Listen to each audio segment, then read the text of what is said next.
Hey guys, नमस्कार, good evening. उम्मीद है आप सब लोग अच्छे होंगे, सुरक्षित होंगे।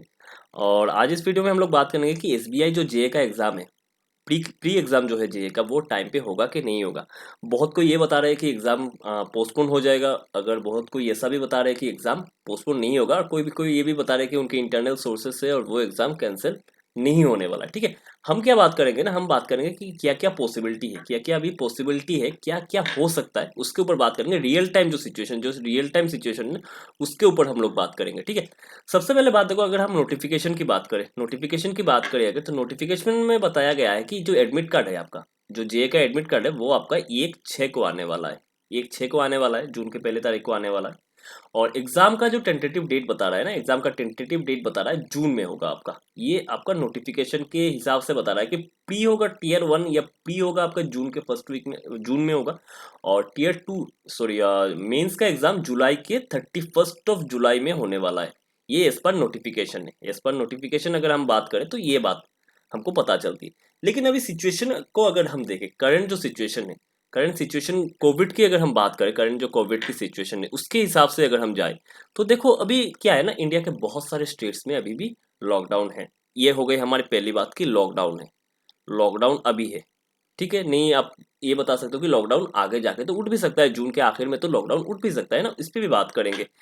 फिलहाल लॉकडाउन के बाद भी जो अभी अभी का जो केसेस है ना, अभी जो कोरोना के केसेस है, वो लगभग लगभग आज के हिसाब से भी 2 लाख केसेस पर डे आ रहे हैं। आज भी आया। ये वीक के हिसाब से अगर जाए तो 2.1, ये वीकली एवरेज 2.1 वीकली एवरेज है अभी। अभी की बात है। तो ये कर पहले यहाँ पे गया। अभी क्या हो रहा है ना, धीरे धीरे धीरे धीरे कोरोना के जो इन्फेक्शन है, एक टाइम पे क्या होता, 4, 4.5, 5 लाख तक पर डे इन्फेक्शन आ रहे थे। अभी क्या हुआ, लॉकडाउन के चलते क्या हुआ कि अभी धीरे धीरे धीरे आप पॉसिबिलिटी समझो कि क्या क्या इसके ऊपर आपके एग्जाम का क्या इम्पेक्ट होने वाला है। तो धीरे धीरे करके क्या हुआ कि केसेस अभी कमते जा रहे हैं, लेकिन इतना ज्यादा भी नहीं कम रहा है। 2 लाख तक तो आ रहे हैं ना पर डे। तो अगर हम इसी को अगर अंदेशा लगाते चले, इसी डाटा को अगर हम आगे देखते चले ना, तो देखो आपको कम से कम ये जो कर्व है ना, ये कर्व कम से कम फ्लैट होने में ना, ये कर्व फ्लैट होने में कम से कम आपको ना 1 महीने का टाइम लगेगा। एटलीस्ट 1 मंथ, एटलीस्ट ना आप मान के चलो 1 मंथ टाइम आपको लगने ही लगने वाला है ये कर्व। एटलीस्ट नॉर्मल सी में मान लो पर डे 40,000, 50,000, 40-50,000 केसेस भी पर डे का उस रेंज में भी लाना होगा ना इसको, तब भी ना कम से कम 1 महीने को टाइम चाहिए होगा ही होगा। पहली बात ये हो गई। दूसरी बात क्या होता है ना, ये हो गया, मैं पूरा इंडिया का डाटा बता रहा हूँ। मैं पूरा इंडिया का जो डाटा है ना, ये पूरा मैं इंडिया का डाटा बता रहा हूँ।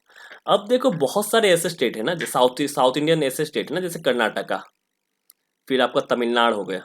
ठीक है, ये सारे जो टेस्ट स्टेट्स है ना, इनमें लगभग लगभग पर डे ना अभी 30K के आसपास केसेस आ रहे हैं। तो इनमें तो अभी अभी लॉकडाउन है, इनका लॉकडाउन आगे एक्सटेंड होगा। जो जो स्टेट में इफेक्ट कम हो रहा है ना, उनका तो लॉकडाउन चलो ठीक है, हम मान लेते हैं कि जून 15 तक, चलो मान लिया कि जून 15 तक इनका लॉकडाउन रहेगा। उसके बाद मान लेते हैं कि इन सारे स्टेट्स में अगर सिचुएशन नॉर्मल हो भी जाए, लेकिन ये जो कर्नाटका, तमिलनाडु, फिर महाराष्ट्र हो गया ना आपका, इन सारे स्टेट्स में ना इफेक्ट बहुत ज़्यादा इन्फेक्शन की रेट है। तो ये सब जो स्टेट्स है ना, इनमें नॉर्मलसी आते आते कम से कम मैं मानूंगा ना 1 महीना लगेगा। तो अगर ये सिचुएशन रहा देश का, एक साथ तो एक स्टेट में तो देखो, अचानक से एक स्टेट में तो एग्जाम नहीं करवा पाएगा ना, प्री का जो एग्जाम है ना, एक एक स्टेट को लेके तो ऐसे नहीं करवा पाएगा, या एक स्टेट को छोड़ के भी नहीं करवा पाएगा। कि मान लो कि कर्नाटका या तमिलनाडु को छोड़ के एग्जाम तो नहीं करवा पाएगा ना।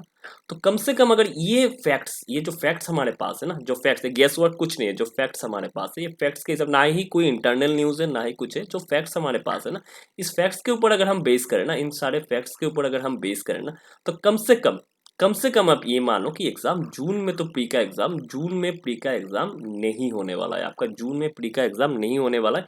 ये एग्जाम पीछे खिसकेगा। कितना पीछे जाएगा? अब पते की बात ये होगी कि अगर जून में नहीं हो रहा है एग्जाम, तो कब कितना पीछे जा सकता है एग्जाम।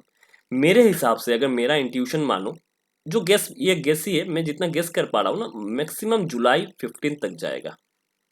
15 जुलाई। अगस्त में एग्जाम नहीं जाएगा। अब बहुत कोई बता रहा है कि नहीं एग्जाम अगस्त में चला जाएगा या फिर सितंबर में चला जाएगा, इसकी पॉसिबिलिटी बहुत लो है।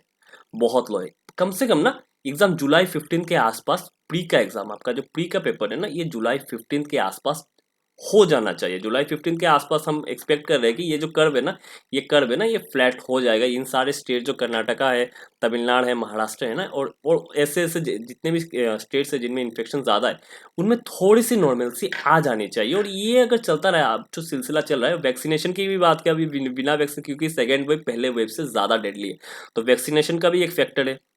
वैक्सीनेशन का भी फैक्टर है। ये टाइम आते आते ना वैक्सीनेशन भी बहुत ज़्यादा हो जाएगी, बहुत ज़्यादा पैमाने में हो जाएगी। तो लगता है कि जुलाई 15 के आसपास आपका एग्जाम कंडक्ट हो जाना चाहिए। ये हो गया पहला पॉसिबिलिटी। अब बात करेंगे कि मेंस क्या पीछे जाएगा। मेंस की बात कर रहे हैं कि मेंस पीछे जाएगा। मेंस का जो चांसेस है ना, मेंस मैक्सिमम चांसेस है कि 31/7 को, मतलब 31 जुलाई को मेंस जो शेड्यूल है, उस शेड्यूल के हिसाब से हो जाना चाहिए। अब बहुत कोई ये बता रहा है कि नहीं, अब एग्ज़ाम जुलाई में नहीं होगा। बहुत किसी का ये भी मानना है कि एग्ज़ाम जुलाई में भी नहीं होगा। ये बता रहे हैं कि अगस्त में होगा, अगस्त में होगा। बहुत बहुत वेरी लेस चांसेस है कि आपका एग्ज़ाम अगस्त में होगा। इसका कारण क्या है? अगस्त में ना होने का कारण क्या है? अगस्त में ना होने का कारण है कि आरआरबी जो है ना, आरआरबी, आगे जो आरआरबी का नोटिफिकेशन आने वाला है ना, आरआरबी का जो कैलेंडर आया है आईबीपीएस का, उसके हिसाब से ना 1/8 को आपका एग्जाम होने वाला है, प्री का एग्जाम आरआरबी का। तो यहाँ तक खींचेगा नहीं, 1/8 तक एग्जाम जाएगा नहीं, वहां तक खिंचाएगा नहीं। कम से कम अगर लेट हुआ, जून में होने के चांसेस बहुत कम है। मैं मान रहा हूँ कि 10% चांसेस है आपका एग्जाम जून पे होगा, और मैक्सिमम चांसेस है कि जुलाई 15 के आसपास, 15 जुलाई 15 के आसपास ना आपका एग्जाम हो जाना चाहिए। ठीक है, तो यही बात थी, यही इन्फो थी, मुझे आपको शेयर करनी थी।